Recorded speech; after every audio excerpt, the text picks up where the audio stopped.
یہ اصل خسارہ ہے. ان الانسان لفی خسر، اور سارے کے سارے انسان اسی گھاٹے میں ہیں جن کے اندر 4 چیزیں پائی جائیں ان کو چھوڑ کر کے باقی سارے کے سارے انسان گھاٹے میں ہیں. تو گھاٹا یہ ہے کہ انسان قیامت کے دن جہنم کی آگ میں چلا جائے.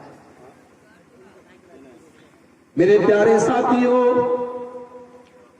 آج دنیا میں ایک معمولی سی آگ لگ جاتی ہے، کوئی اس آگ میں جل جاتا ہے، مر جاتا ہے، اس کی لاش ہمارے سامنے آتی ہے، اس کی لاش کو ہم دیکھ نہیں پاتے. کمزور دل اور دماغ کا آدمی کسی جلی ہوئی لاش کو دیکھ نہیں سکتا.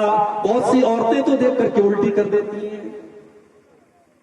سوچو میرے بھائیوں، دنیا کی آگ سے ہم اتنا ڈرتے ہیں اور دنیا کی آگ میں کوئی جل جائے تو ہم دیکھ کر کے برداشت نہیں کر پاتے. اللہ کے نبی فرماتے ہیں نارکم جزء من نار جہنم، تمہاری دنیا کی آگ تو جہنم کی آگ کا ایک حصہ ہے. جہنم کی آگ تو دنیا کی آگ سے 69 گنا زیادہ ہے، 69 ٹائم زیادہ خطرناک ہے. دنیا کی آگ پیٹرول سے جلتی ہے، ڈیزل سے جلتی ہے، مٹی کے تیل سے جلتی ہے، لکڑی اور کوئلے سے جلتی ہے، لیکن جہنم کی آگ کس سے جلتی ہے؟ فرمایا وقودھا الناس والحجارہ، جہنم کی آگ تو انسانوں اور پتھروں سے جلتی ہے. کل قیامت کے دن جس کو اللہ تعالیٰ فَمَنْ زُحْزِحَ عَنِ النَّارِ وَأُدْخِلَ الْجَنَّةَ فَقَدْ فَازَ، جس کے بارے میں اللہ تعالیٰ یہ فیصلہ کر دے کہ وہ جہنم کی آگ سے بچا لیا گیا، اس کو جنت میں ڈال دیا گیا، وہی کامیاب ہے، وہی پروفٹ میں ہے، وہی فائدے میں. اور جو جہنم کی آگ میں چلا جائے گا میرے پیارے ساتھیوں، اللہ فرما رہا ہے ان الانسان لفی خسر، اس سے بڑا خسارے والا کوئی نہیں ہے. آپ لوگ تو کسان لوگ ہیں، کھیتی کرتے ہیں. کسان زمین کی جوتائی کرے، ٹائم پر بیج کو بوئے، زمین کے اندر جتنی محنت کرنا ہے ساری محنت کرے، اس کے بعد سیلاب کا پانی آئے، اس کی ساری کھیتی کو تباہ کر کے لے کے چلا جائے. سوچو اس کسان کو کتنی تکلیف ہوگی. اس کو اس بات کی تکلیف تو ہو ہی رہی ہے کہ اس کا کھیت چلا گیا. اس کو اس بات کی تکلیف زیادہ ہوگی کہ میں نے محنت کی تھی، میں نے بوائی کی تھی، میں نے جوتائی کی تھی، میں نے اس کھیت کے اندر اپنا کیپٹل لگایا تھا، میرا سارا کیپٹل برباد ہو گیا. میرے پیارے ساتھیوں، جس کے پاس ایمان نہیں، جس کے پاس توحید نہیں، کل قیامت کے دن وہ بھی خسارے اور نقصان میں ہوگا، اس سے زیادہ خسارے میں کوئی نہیں ہوگا. اللہ نے فرمایا قل هل ننبئكم بالاخسرین اعمالا الذین ضل سعیهم فی الحیاۃ الدنیا وهم یحسبون انهم یحسنون صنعا. میرے بندو، سب سے زیادہ خسارے میں اور نقصان میں تو وہ لوگ ہیں جو دنیا میں نیکی کا کام کرتے تھے اور یہ سوچ کر کے کرتے تھے کہ ان کو ثواب ملے گا، مگر کل آخرت میں ثواب ملنے کے بجائے ان کی نیکیوں کو اللہ تعالیٰ برباد کر دے گا. ان الانسان لفی خسر، بے شک انسان کھاتا. میرے پیارے ساتھیوں، آپ میں سے بہت سارے لوگ حاجی ہوں گے. جو حاجی نہیں ہے میں دعا کرتا ہوں اللہ ان کو بھی ایک بار حج کی توفیق دے دے. آپ نے عمرہ بھی کیا ہوگا. بہت سارے ایسے بھائی بھی ہوں گے جو 5 ٹائم کے نمازی بھی ہوں گے. بہت سارے ایسے بھائی بھی ہوں گے، ایسی بہنیں بھی ہوں گی جو ڈیلی قرآن کی تلاوت کرتی ہوں گی. میں ایسے بھی نوجوانوں کو جانتا ہوں جو رات میں بغیر تقریر سنے موبائل نہیں بند کرتے اور بستر پہ نہیں سوتے. علماء کی تقریریں سن کر کے وہ رات میں بستر پہ سونے جاتے ہیں. ایسے بھی نوجوانوں کو میں جانتا ہوں. بڑی اچھی بات ہے، آپ یہ نیکی کے کام کر رہے ہیں، لیکن میرے بھائیوں کل اللہ کی بارگاہ میں اگر آپ کو یہ بتایا جائے کہ آپ کا عمرہ، آپ کا حج، آپ کی نماز، آپ کی تلاوت سب برباد ہو گئی، اللہ کیا ان کو نہیں مانا گیا، اللہ کیا ان کا کوئی ثواب نہیں ہے، تو سوچو آپ کو کتنی تکلیف ہوگی.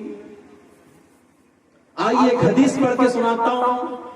ہو سکے تو ہم سب اپنے دل پر ہاتھ رکھ کر کے سوچیں کہ اس حدیث میں جو بات بتائی گئی ہے کہیں ایسا تو نہیں کہ یہ بات ہمارے اور آپ کے اوپر فٹ بیٹھ رہی ہے. صحابی کا نام نوٹ کر لو، ثوبان رضی اللہ تعالیٰ عنہ. بچہ پیدا ہو اگر آپ کے گھر میں تو نام رکھ لو، بڑا پیارا نام ہے، صحابی کا نام ہے. اور صحابی کا جب نام آ جائے تو نام کا معنی اور مطلب نہیں دیکھا جاتا، یہ کافی ہے کہ وہ صحابی کا نام ہے. صوبان رکھ لو نام، یہ نام بڑا پیارا ہے، یہ نبی کے صحابی کا نام ہے. صوبان رضی اللہ تعالیٰ عنہ فرماتے ہیں اللہ کے پیارے نبی نے فرمایا لا لمن اقواما من امتی یاتون یوم القیامت بحسنات امثال جبال تہامۃ بیزا. میں اپنی امت میں ایسے لوگوں کو جانتا ہوں کل قیامت کے دن وہ آئیں گے اور پہاڑوں کے برابر وہ نیکیاں لے کر کے آئیں گے، وہ حج لے کر کے آئیں گے، وہ عمرہ لے کر کے آئیں گے، وہ نماز لے کر کے آئیں گے، وہ زکوٰۃ لے کر کے آئیں گے، وہ صدقہ خیرات لے کر کے آئیں گے، وہ بہت ساری نیکیوں کو لے کر کے آئیں گے. فَيَجْعَلُهَا اللَّهُ عَزَّ وَجَلَّ هَبَاءً مَنْثُورًا. اللہ تعالیٰ ان کی نیکیوں کو ہوا میں اڑا دے گا، ان کی نیکیوں کو برباد کر دے گا، ان کی نیکیاں اللہ تعالیٰ کے اکاؤنٹ نہیں ہوگی. صحابہ ڈر گئے، گھبرا گئے. حضرت صوبان کہنے لگے اللہ کے نبی وہ کون بد نصیب لوگ ہوں گے، ذرا کھل کر کے بتا دیجیے.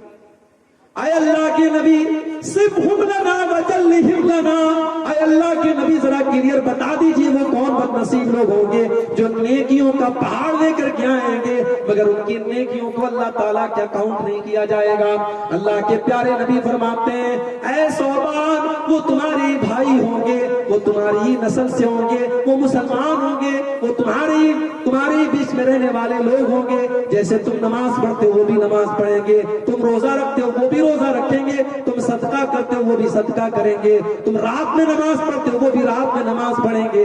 وَلَكِنَّهُمْ إِذَا خَلَوْا بِمَحَارِمِ اللَّهِ انتهكوها. لیکن اے صوبان بس ایک بات کی کمی ہوگی، ایک بات کی کوتاہی ہوگی، وہ اکیلے میں، وہ تنہائی میں غلط کام کریں گے.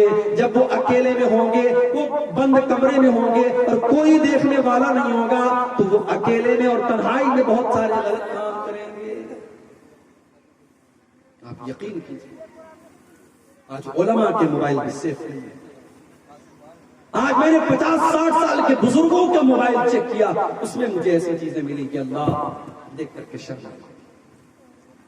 میرے پیارے ساتھیوں موبائل کے اس دور میں، اسمارٹ فون کے اس دور میں اس حدیث کو ہم کو سمجھنے کی ضرورت ہے. آج علماء سے لے کر کے جاہل تک اور بچوں سے لے کر کے بوڑھوں تک اس موبائل نے سب کو اس گناہ میں ڈال دیا ہے. آج سب سے بڑا خطرہ جو ہمارے اوپر منڈرا رہا ہے، ہم بظاہر تو نماز بھی پڑھ رہے ہیں، ہم جلسوں میں جا رہے ہیں، ہم تقریر بھی کر رہے ہیں، لمبی لمبی داڑھی بھی ہے، ہم حاجی بھی ہیں، ہم نمازی بھی ہیں، مگر ہم جب اکیلے میں ہیں، جب تنہائی میں ہیں، ہم موبائل پر کیا دیکھ رہے ہیں، کس سے بات کر رہے ہیں کوئی نہیں جانتا. وہ تنہائی میں جو گناہ ہم کر رہے ہیں میرے پیارے ساتھیوں، وہ گناہ ہماری نیکیوں کو کھا رہا ہے، وہ ہماری نیکیوں کے لیے دیمک بن چکا ہے.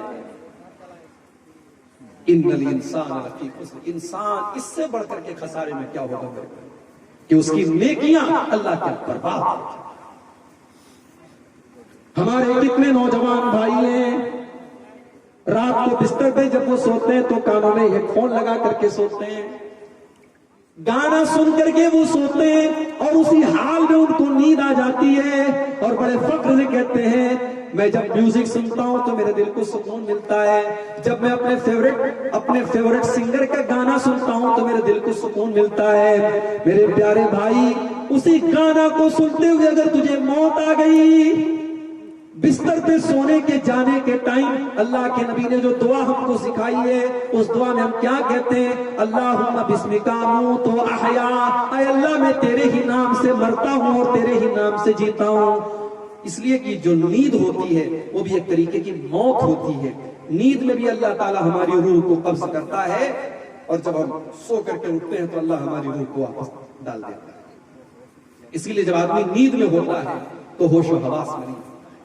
اسی لیے اگر نیند کی حالت میں کوئی گناہ ہو جائے تو اللہ تعالیٰ کیا اس پر پکڑ نہیں ہوگی، کیونکہ نیند کی حالت میں انسان ہوش و حواس میں.